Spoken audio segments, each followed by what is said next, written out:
curiosity why. Madbricks webcast, Where the human spirit flies.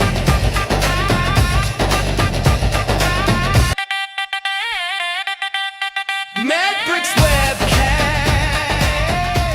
where the human spirit flies. Hey, welcome to the Medbix webcast. This is Ramananam Raju. Bear with me. This Silicon Valley, we still the 6 o'clock here with a lot of plenty of sun here. So don't get all these spots are not something not wrong. There's too much light. Thank you for joining. That is a live from Silicon Valley, as you know. So that my name is Ramananam Raju. I'm the host. Let me introduce you my co-host. She's joining from Fort Myers, Florida, with all the hurricanes in between. She loves hurricanes, and she loses every year either a house or a truck. Let me bring her. So, Dr. Susan Davis. Welcome, Dr. Susan Davis. What are Hey, you losing this Ramona. year? What are you going to lose this year? Thanks a whole lot. Knock, knock, knock. No, I don't love hurricanes. Nobody in their right mind. Yeah, I do seem to be a bit of a magnet for them, however. So let's hope for. They're actually predicting, even though the El Nino is going to be huge and all that, but here on the Gulf Coast, I think we're gonna get by with probably not even one. How about that? Yeah. So, that one of the things is that Florida, one of the things I used to go to Tampa and Ocala, Florida, that's a bugs. Oh my God, I remember the bugs. That's a nightmare. I couldn't even sleep anywhere. Oh my God, that's remind me like India, all the mosquitoes, everything. Oh, this is not my place. Florida people are immune to this kind of Yeah, things. you like to bring up all the wonderful, fun things about Florida. So, that Yeah, doesn't hurt our feelings. We're not sad if a bunch of people don't want to come here. yeah. Hurricanes, mosquitoes, Again, you know, yeah. You don't want to people to be alligators, sharks, we have alligators. all the fun Yeah. things. Jellyfish. Yeah, but I like alligator. I ate a fried alligator one time. Oh my God, it's so Yeah. good. It's very good actually. Yeah, it's not a huge, I'm not a big fan. I mean, it's just like a rubber band. It doesn't taste just like chicken like everybody says, but I really don't see the point myself. But Okay, let me introduce you. There is your two beautiful nurses and beautifully, highly talented nurses joining cardiology nurses, specialized in cardiology. Susan is already. Both of them are pioneers in that, in my view. Let me bring. Let me bring. Let me introduce her a little bit. Our name is. Tonight on MedBix webcast, we are honored to welcome Karen Denise Walker. Karen Walker is a cardiovascular executive, registered nurse, a AI strategist, and a healthcare transformation leader with more than 30 years of experience in cardiovascular services and hospital leadership. She currently serves as a director of cardiovascular services for the county of Santa Clara, very few miles from here in Silicon Valley. I have not met her, but it's not that far. Throughout her career, she has led major cardiovascular programs at institutions including HCA Healthcare. I didn't know that she is an HCA. Rush University Medical Center, that's at Chicago, I think, and, Chicago. and the Detroit Medical Center.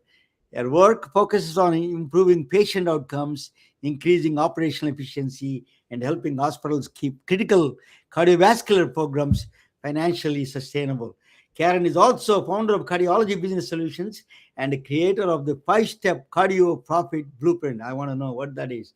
Helping the healthcare systems use innovation, data, and AI driven strategies to improve both care delivery and financial performance. Let us welcome Dr. Karen Denise Walker. Welcome, Karen. Hi, Ramona. Hi, Susan. How are you both? Yeah, Wonderful. welcome to the Welcome. welcome to Yeah. the One Big Spag podcast. Tell us a little bit about your background. Just did I miss anything? You are everywhere, all over the place, Yeah, it's including my hometown, Atlanta. You were there. I didn't know that. yeah. In my hometown, Chicago. Oh my. Okay, yeah. It's been a whirlwind. I'm not sure where exactly all the time has gone. I am a Chicagoan, born and raised there. on the south side of Chicago. Worked in all of the Region 11 hospitals, from U of C to all of the hospitals in the hospital district, Rush, U of I, Cook County. Did some work at Northwestern. Mercy Hospital and Medical Center, Trinity. So that's where I really got a lot of my background and upbringing as nursing, and then really diving into cardiology. I was a traveling nurse. I shared with Ramona for about 13 years. Wow. I traveled, had to get out of Chicago in the winter months, which are December through May. I have that December that through memory, July 31st. traumatic Exactly. memory I have during the RSNA radiology conference this December month. Oh my God. Yeah. Chicago people scared me at that time. How do they live? Quite cold. Okay, But you quite do cold. have to make sure that you have a fur, right? Because Yeah. whether it's used or new, you've got to have one in order to bear the winters. But I would always go to a warmer climate during the winter months of Chicago. So I was in Hawaii for a while, 6 months there. I then ventured to Los Angeles. Then I went from there to Atlanta.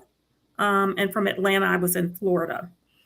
And so I just did a lot of moving around. I went to Detroit. All of these times, I was really focusing in on cardiology. My background is intensive care nursing, SICU. Certainly, Susan, you can appreciate this when patients are coming out of the operating room, and I would get report. They would say that, there's the IMA to the LAD and the SVG to the RCA. And I'm like, what the hell are you talking about? So that's when I really dived into cardiology and the cardiac cath lab.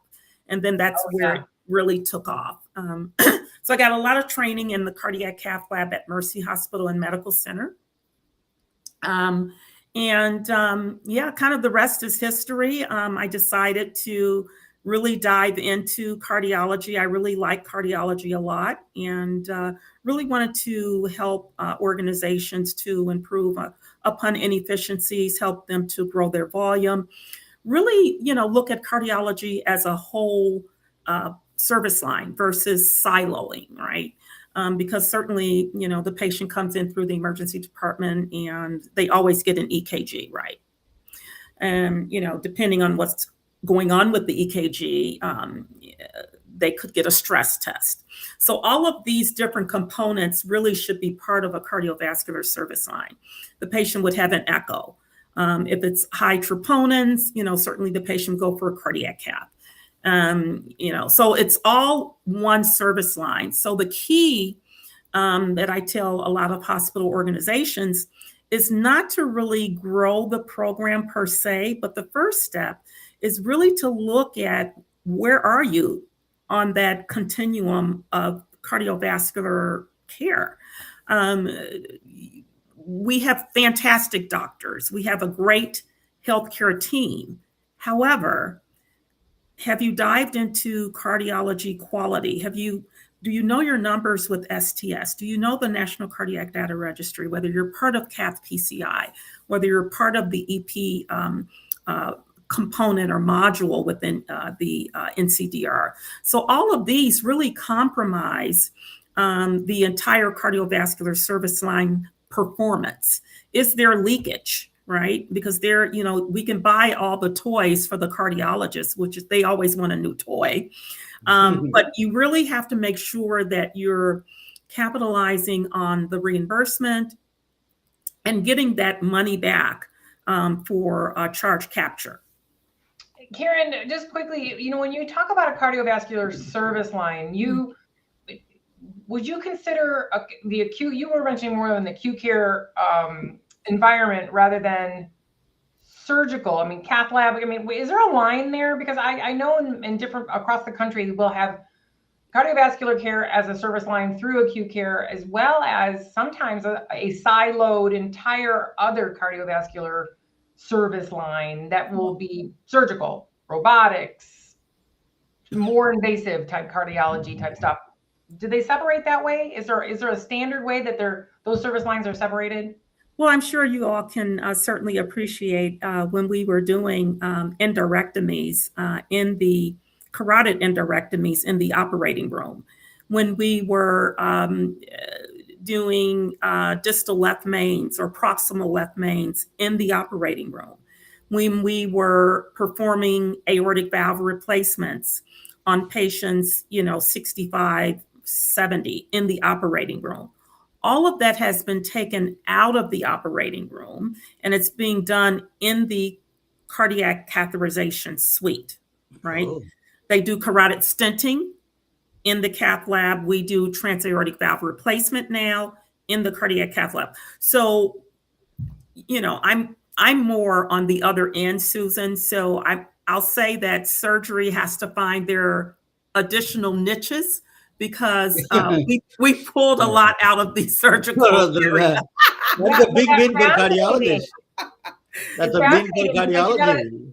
And Ramona, you got to think about the scope of practice who was in both spaces. And now, I mean, there's been, Karen, I'm sure you can speak to this, the training and the cross training. I mean, those are some, it's not just, walk in the park in the cath lab anymore. I mean, that's some pretty hardy stuff that they're doing over there. And the teams that are there, it's a real specific set of skills. That is a big win for cardiology. But Karen, I don't know, both of you are more familiar, both of you. But one thing I noticed, I remember those days when cath procedures used to be get paid quite a bit. Then dramatically reduced it. One year they reduced it to like $200, $100. Doctors are so frustrated. They do so much. They get paid for for example, narrow conduction study. They pay 10 times more than a cath lab, which is the life and death situation there. The reimbursements of the cath lab, reimbursements for a lot of other cardiac procedures went down.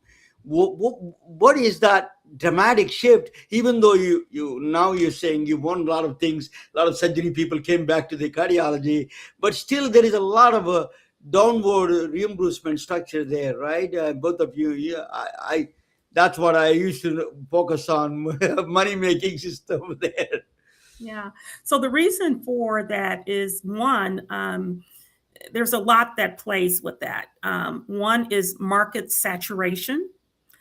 There's pretty much a cath lab on every corner, if you will, of a hospital where hospitals are. So the market has become very saturated. Certainly, just basic left heart caths are not as prominent as they were historically. Due to the pharmaceuticals, Lipitor, and those anti-cholesterol types of medications.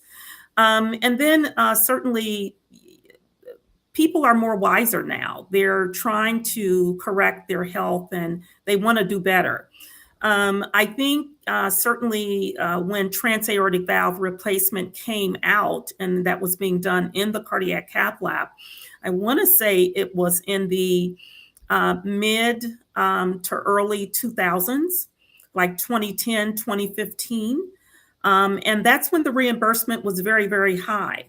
Now the reimbursement for transaortic valve replacement has dramatically decreased because the market's saturated. And CMS is not going to pay what they paid before to 88,000 hospitals that are now doing it in their cardiac cath lab suite. So I think the niche is to capitalize once you get all of your ducks, if you will, in a row, and you have a solid foundation where you can handle the growth, meaning that your quality is in place, your throughput is in place, your efficiency is in place, your charge capture is in place, your access to care for cardiology, both pre-hospital as well as post-hospital, is intact. You have a cardiac rehab center where you're able to send your patients. After all that is intact, then you can start to add on additional volume and look at other types of programs within CV. Speaking of specialty area, I mean, Karen, you just yourself, when we started the show, you talked about your travels. You traveled as a nurse. You worked all over the country. You worked in ICUs all over the country. And now here you are. What a secret gem. I mean, to have a nurse, no offense, I mean, knowing what you know from the clinical side, I mean, this is like, you must be like seriously the gem, because when you understand the clinical side as well as you do from as many perspectives, and I can tell you something, if you stay in one healthcare system, Romana, every healthcare system, unit to unit has a culture, campus to campus has a culture, Right. much less state to state, right? And I mean, look at from Santa Clara to Rush in Chicago, South Side of Chicago, very different cultures. And the care, again, we started the show with, if you have a heart, you qualify. So after that dissertation, what I'm trying to say is, though you mentioned financially a ton of touch points, you have this clinical knowledge yourself. Now you're running the show with the dollars and cents. That is a very specific skill. Yeah. I mean, understanding, and we talked about this right before the show, the number of touch points, pre, during, post. Are you using AI besides you being the gem to pull all of that together? So it's funny you say that, Susan, and the way that you're connecting the dots, if you will, are so spot on. Um, yes, I've worked in private institutions. I've worked in teaching institutions. I've worked in hospitals that are safety net hospitals. I've worked in academia. I've worked in research, all within cardiology. And then I've also had that background in frontline nursing in ICU. And so what I decided to do, Susan, and I'll answer your question in a couple of minutes, but what I decided to do was to go to Harvard and just take some AI courses for about 3 months. So that's what I did last year. I took 3 AI courses to see how to integrate AI into cardiology and not just bombard people with, okay, let's, I didn't want, I have the experience and I'm the SME, and so are you, Susan, the subject matter expert, where when AI is hallucinating, right? So I think being in Silicon Valley, Ramana, I get calls all the time from tech people wanting to be able to bridge. They're able to bring the data science part. They're able to bring the technological piece of it, but clinically, they don't know. That's a big problem still. Huge problem. Huge problem. Huge. Yes. Huge problem. So our advantage, Susan, is that we have the clinical knowledge to be able to help the IT and the those types of people. We're able to help them to pull it all together. And so I enjoy what I do. Right now, we're going through some changes at Santa Clara Valley Hospitals. It's a 4-hospital system. And we decided that we cannot do business no longer as usual, right? With the big, beautiful bill that came out, all of the cuts, the changes that went on in DC, we had to look at business differently. And so instead of having Open Heart in 3 of our 4 organizations, we decided just to have the hub and spoke type of model. So we're still formulating that and ensuring that we have a solid foundation before we move forward and grow our services. But it's quite interesting the way AI is able to integrate. In number 1, identifying additional patients. That's it, right? Going through your Cerners or Epics or Meditechs of the world, your EMR, and identifying patients with a AVA of less than 1, or a EF of 35 or less, or what have you, and be able to extrapolate that from your echo or from your EMR and say, here are the patients we've identified based on your clinical pathways, based on what your protocol that you fed us. And then you have those patients, and then you go through to do the follow-up. So it's really not eliminating any FTEs. it's ensuring that the process is more efficient and smoother and really capitalizing on what you have. Yeah, and I would think, Ramona, didn't we have someone not long ago that was also speaking about kind of the incidental finding from calcium studies from, was it CT and or even just chest X-ray? Yeah. So that would identify, that would be was another way to identify more cardiac patients. But let me ask you, both of you. I mean, you are expert in. Let me ask you. So, if suppose now all fee-based services, right? Some of them are capitation fee-based services that you offer, but if you don't have people, this is like a dilemma in the back and forth. You need more referrals, but you don't want to keep them there. That you don't want unnecessary referrals. How do they balance out that process? That is, that's a how do you the long term, the DRG regulations, you don't need to stay Yeah. that more than required, but and also you need same time you need a patient flow. How do you balance that out? Yeah. So as it relates to revenue, hospitals that are safety net hospitals or hospitals that are county-based or government, they're being subsidized by Okay. the government. So we're in the business to take care of patients. We're not in the business to say, do you have M-Care, or do you have private insurance, or do you have the Blues, right? Blue Cross Blue Shield or whatever. We can take you. So we're taking care of everyone, and then you're subsidized on the back end. Now that doesn't take away from one really wanting to be efficient and have that throughput effective where patients are discharged within 23 hours or within 1 day. Transaortic valve replacement patients should be discharged within 24, no more than 48 hours, versus having the patient in the operating room, Susan, and open heart, which you're looking at a 9 to 11 day length of stay. Right? Yeah. So you're gone That's from 9 days to 24 amazing. hours. It's amazing. EP procedures, patients with atrial fibrillation, EP procedures, or patients that are in HF3 or 4 stages, they need sometimes cardiac rhythm devices.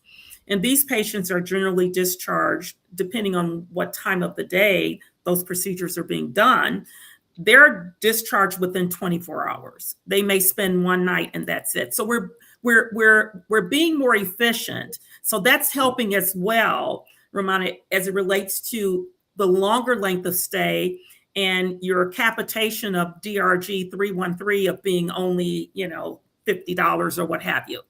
And so we're becoming more wise, and technology is keeping up with us, and we are keeping up with technology. At least some of the hospitals are, where we're savvy to be able to have that patient go through the continuum of acute care, which is in the hospital.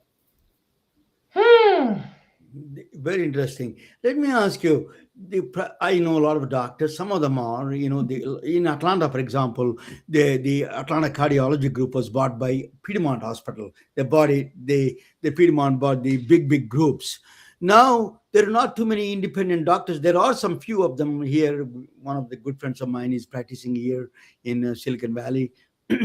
How do they survive? This is the reimbursements are single, the administrative costs and cardiologists, they're doing a lot of internal medicine, of course, they do basic primary care.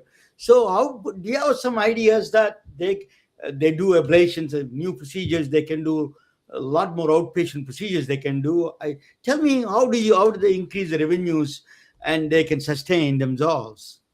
Well, I'll tell you, Ramona, that in the Midwest and probably the Southeast, physicians probably about 7 or 8 years ago rushed to become a part of the hospital because of the reimbursements, the cuts in reimbursement, and the physician fees were cut.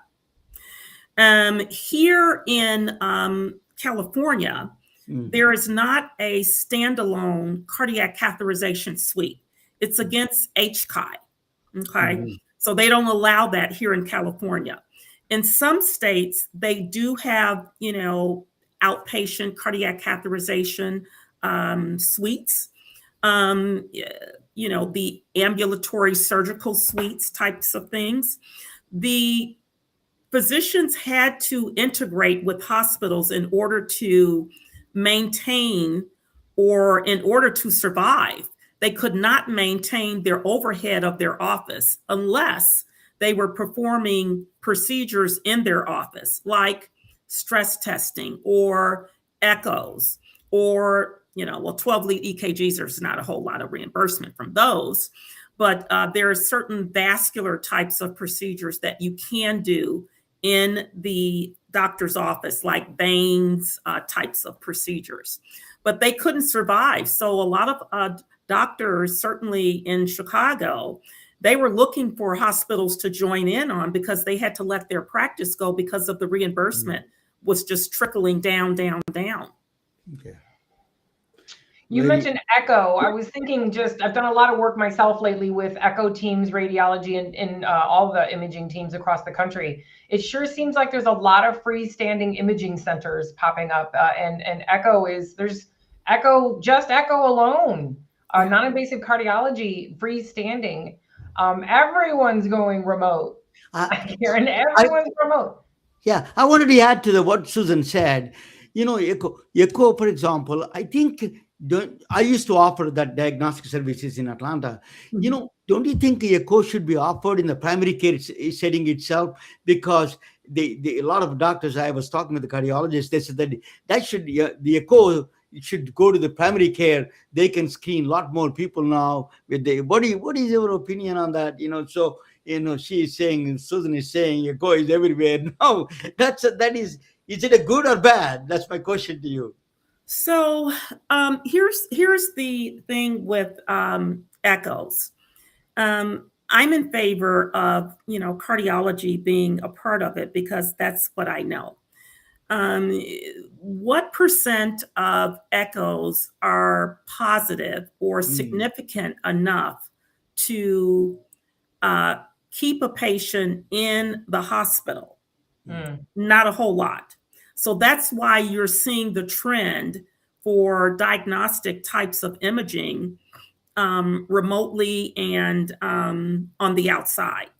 So can a PCP read an echocardiogram to decipher, here's a blood clot, what do I do? Hello, AI. Hello, AI. Come on in. Back out. But what we did was, that's a good question, Karen. What I did was, we had a now echo that we can transmit that data to the video to the cardiologist, let them interpret instead of sending the patients. Maybe, as you said, that 90% maybe normal, not positive, they're all negative. So they just give some advice. The cardiologist can give advice to them, or they can shift it to the patient into the cardiologist or hospital. So that is a you became dark or something. You need to put lights on I think what happened was. Yeah. Okay. Got it. I'm back there. Yeah. Okay, Thank you. Yeah. Okay. Now we can see you. So back to Susan's point. So Susan, with the 12 lead EKG, it spits out automatically left bundle, right bundle, AV block, right? Third degree heart block. It'll give you a preliminary reading up there at the top. Whereas a echo is not going to give you that reading. Now, how we could possibly get around it is that the echo is being performed by an experienced echosonographer who identifies that there's a abnormal echo. Because if you look at all of the outpatient echoes that patients are coming into outpatient centers for an echocardiogram, if the echosonographer identifies that there is a clot or there's some other type of abnormality, then he or she can certainly identify and notify the cardiologist. Yeah, and we're getting because creative. the PCPs have echosonographers in their office. Yeah, it's not an MA that's connecting the 12 lead, right? No, I used to do mobile service. I used to send Mhm. a licensed echocardiographer. They take the machine and do all the testing, the PCP. Mhm. Patients don't need to go to multiple places to get Mhm. these exams done. That's Mhm. one of the advantage of being that is a lot of primary care thing is offered in a lot of special kind of services offered in the primary care office would be better Well, benefit to the patients, right? I Yeah. think So, what do you think of the hospitals in the future of hospital cardiac care? A lot of prevention is a big thing. Is the hospitals are doing enough for the prevention, Karen? Are they insurance companies promoting you, giving you hospitals? Hey, promote this. We are going to give you a chunk of money for you to promote the well-being of cardiac care, cardiac patients. Are there any push going in that direction, or just the same as old thing and there's no well-being keep situation them there? sick so we can make some money. So, healthcare is always, as you know, Susan, is always the last system to get on board with anything new. Yeah, We were the last to offer remote um, patient and doctor yeah, until COVID hit. When yeah, COVID hit, then CMS starts reimbursing and approving remote visits.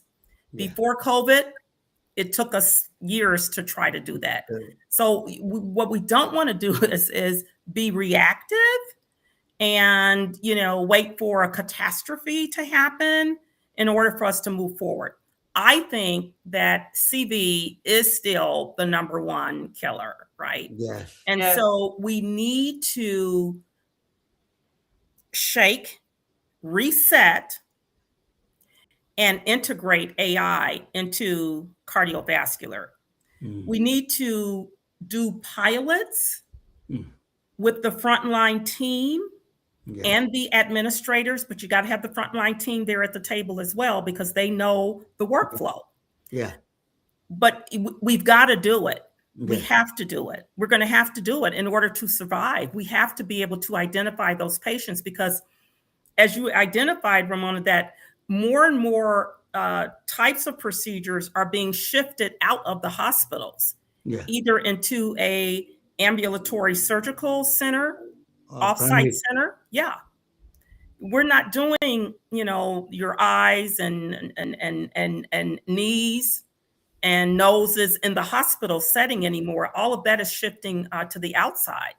And so, even like I said, not in California yet, but cardiac cath labs are built in other states because it's okay to do. But HCI has not approved it yet in California that I know of. Yeah. Let me get into Susan's world.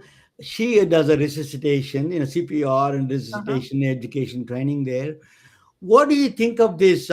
The hospital that she always tells me that hospital, all of them are not trained into resuscitate everybody. So there's a big challenge there in the hospital systems. How do the cardiology should be spread across the entire hospital system, not just the cardiology department? That's what am I saying right there, Susan? You can expand anything that if I'm saying wrong. I'm not. You're talking about a handful of different points in one sentence. Okay. Yeah. So So I'm not quite sure what your question was for Karen, because I can share with you, and Karen knows this quite well. When it comes to resuscitation, anyway, the cath lab is its own world. They don't. There's an internal battle quite often across the country. Do we call an overhead code blue for cath lab, Vermont? Because they're pretty much causing the problem when they're in there. Like they. So, Susan, can you come to my organization at one of my hospitals and talk about that? yeah. Oh yeah. Because I said we don't need a code blue. We don't need back in Chicago, my interventional cardiologist would intubate the patient if needed. My cardiologist, because we injected dye into the conus branch and the patient fibrillated, we didn't need to call a code blue because we were actually causing it, and we That's know what how I'm to correct it, right?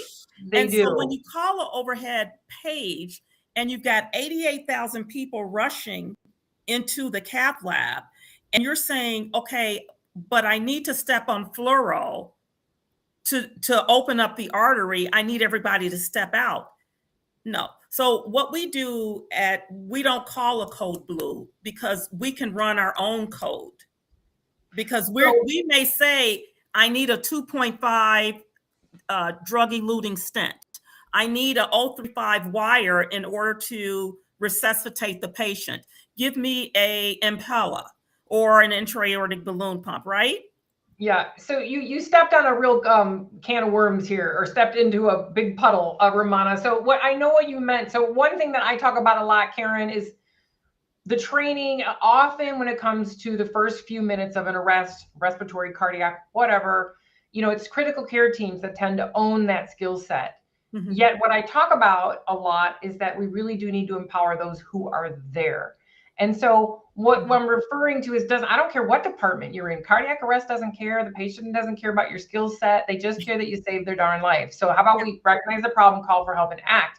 But what Romana is referring to in my soapbox is that looks really different everywhere you go. So the cath lab, you picked a hotspot, Romana. That's a whole world. It's like the OR. They don't generally call overhead in the OR either. In the units they do an ED and ICU sometimes, but it's really like a formality, just kind of, so, and it's called, we talk about cultural, depending on where you are in the country, it changes hospital to hospital, campus to campus, system to system. But I'll wrap up what you were getting to, Romana, and that was, Karen, that I like to see, my soapbox is that I don't give a darn where you are, what your job description is, that everyone should be able to manage those first 2 to 6 minutes. Mm-hmm. And let's face it, our BLS, ACLS, and PALS, no matter what modality you're using, doesn't do it. That's foundational knowledge. So ultimately, the take-home message is every team, especially your teams in cath lab, they really need to run the drills because it's specialized equipment in a specialized space with very specialized team members.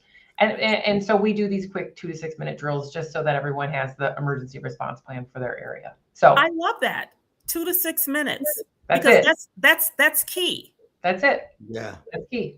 I love that. That's my whole world. My whole world is the first 2 to 6 minutes of arrest. I love it. And then we make emergency response plans, Karen, for down to every room. So if a unit begins it, every room is different. Some have 3 beds, some have 2, some have weird doors, some have, awkward. So anyway, bottom line is cath lab, Romana, crazy zone for an induced arrest generally. Correct. Yeah, it's generally induced. Let us talk about another procedure, Karen, FDG, the PET-CT scan, the rubidium scanners. I used to sell those, those PET-CT, FDG, rubidium scanners.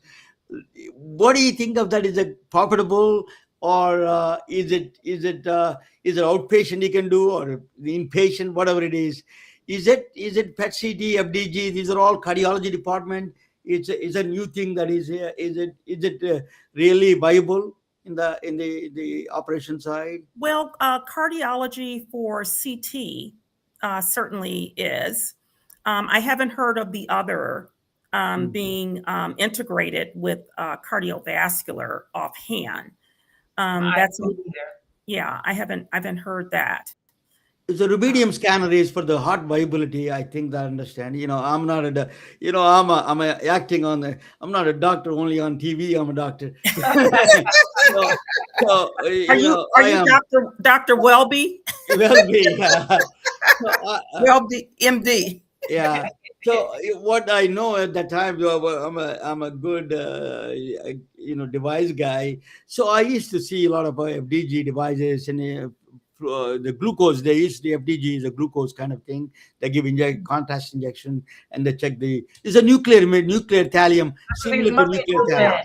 Oh yeah, VQ scans. VQ nuclear scans. scan. Oh yeah, very similar to nuclear scan, functional scans. No, yeah. So we do. I was referring to. I just didn't know the name of it.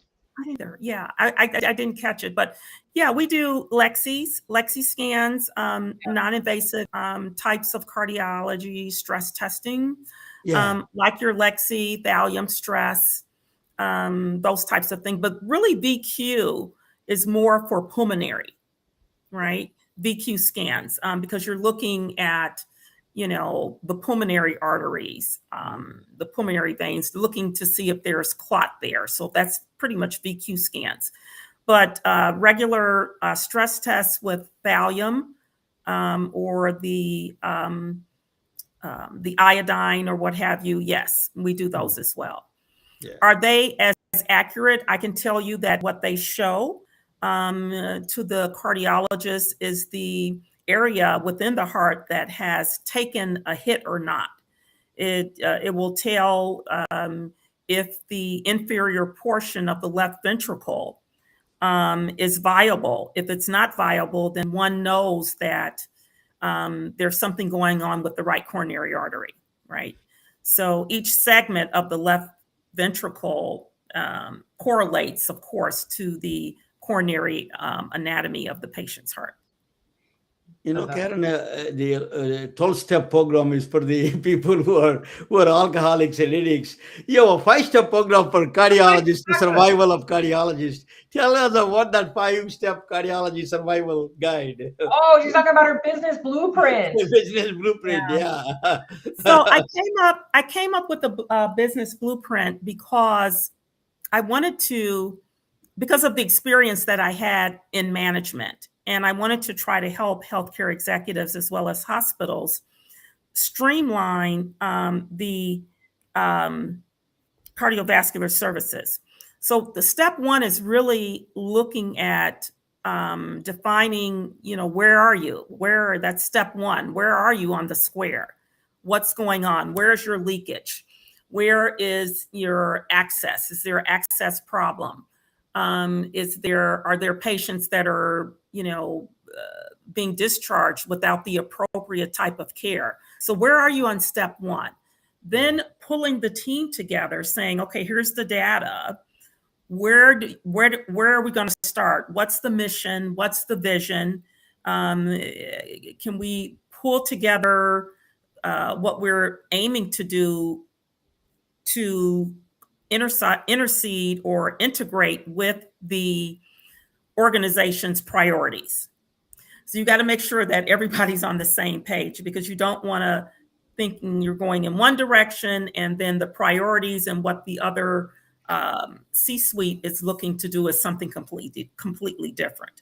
Once you've identified where you are on a baseline, once you've identified what the mission, vision, and priorities are of the hospital organization, then you can move to that next step and start looking at your quality. Start looking at how to improve quality, because really a successful cardiovascular service line has to stand on good quality, because everything is so transparent now. You can go quality on. Means what is a standard metric on the quality? Give me one example of that. Yeah. So when you're looking at quality, it depends on what entity you're looking at. So for cardiology, you want to look at our BI, business intelligence, which is the New England Journal of Medicine, which is your American College of Cardiology, which is your American Heart Association, which are all of the types of registries and other types of organizations where we go to say, what is the evidence base? That's how doctors operate. You know that. Okay. Yeah. They want to know what's the evidence base, what's the standard of care. Well, it's in ACC volume 14, page 48, right? So that's what they look at. And so we have to make sure there's a solid foundation, quality, mortality. You're talking about readmissions.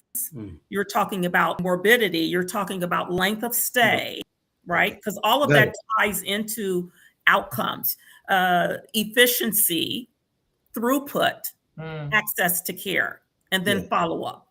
Woo! That sounds like a blueprint right there. check. You know what? That's the beauty of a blueprint, Karen, is you're telling these people, looky, hello. I have 30 years. I've been all around the country. I've been in every cardiology from here to Kingdom Come and back. And now here's this blueprint that says, I know you're awesome. I can see you're awesome, but you might be missing one of these check boxes. So let's dump it all on the table and compare what you have going on right now today to this blueprint. Yeah. There might be things that are missing, or they might not be in the optimal order to get her done. Correct. So what a gift. Yeah. And I think once you identify what you're going to be working on and what the outcomes would be, it's so important to have ownership, Yeah. right? Because somebody's got to own it. You Oh, got to God. own it. You got In to own it. healthcare, you just that's we can mic drop right there, right? The ownership. Yeah, You have to own it, because then when you have ownership of it, then there's someone that you can, say, okay, you can go to that person. How are we doing here? What can we do? Let's pull the team together. And the team has to be it has to be a multidisciplinary team. It can't be us four and no more. It's got to be a multidisciplinary team that includes your frontline staff. It can't be all doctors making decisions. It has to include your leaders, your frontline staff who want to be, who want to be a part of it, to take ownership of it. And I think that's tricky, Karen, because that word ownership, that's a big word in healthcare. I think people owning any project in healthcare is a hot potato. And add the pandemic and the ownership, the lines got a lot blurrier, who owned what, when, or where. And now post-pandemic, everyone's like, listen, one more grain of salt on the back of any one of these healthcare workers, they can't own anything. Sorry. But so now everyone's like, back to the hot potato game. Ownership is tough. But if we're going to improve, we need ownership with blueprints. We have to. And the way to do that, Susan, is really to know your people, to identify where they are on that disc. Are they dominant, influential, steady, or conscientious? Really, because each one of those have a trait. And when a leader identifies their colleagues, whether it's colleagues, leaders, or colleagues, frontline workers, then their drive is to do task-oriented things. And you can coerce them, if you will, to say, I need help with this. And guess what? You can put that on your evaluation. Yeah, and I love that. And I think that's something that, most healthcare systems have all kinds of leadership development, and they have the Myers-Briggs, and they have the DISC assessments. But if you have a team and you don't know their strengths and their weaknesses, and I think part of that grain of salt and ownership comes when we assign duties and tasks to people who hate said duties and tasks. I mean, they hate it. And then they want to plan parties.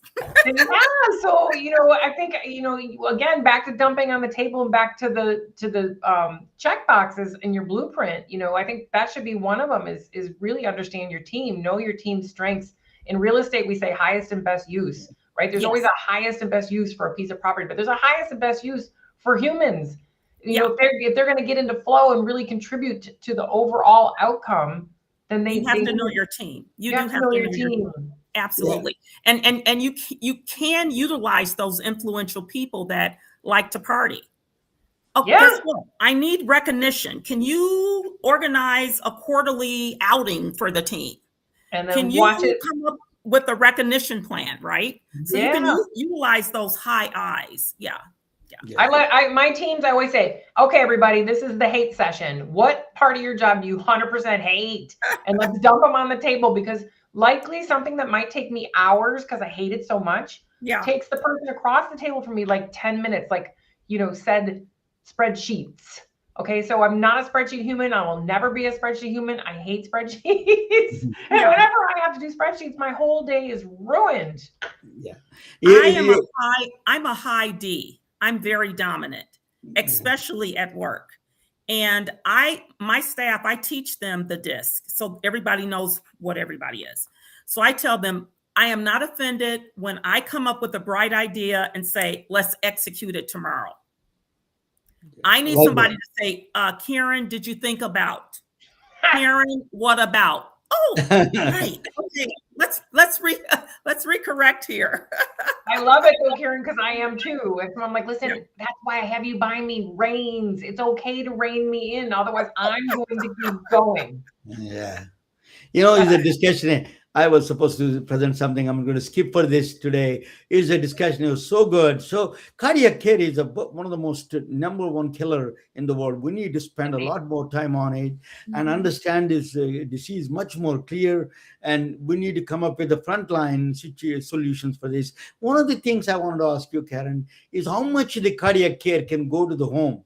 We are getting a new geo patch, for example, that I used to, and even monitoring and Holter monitor.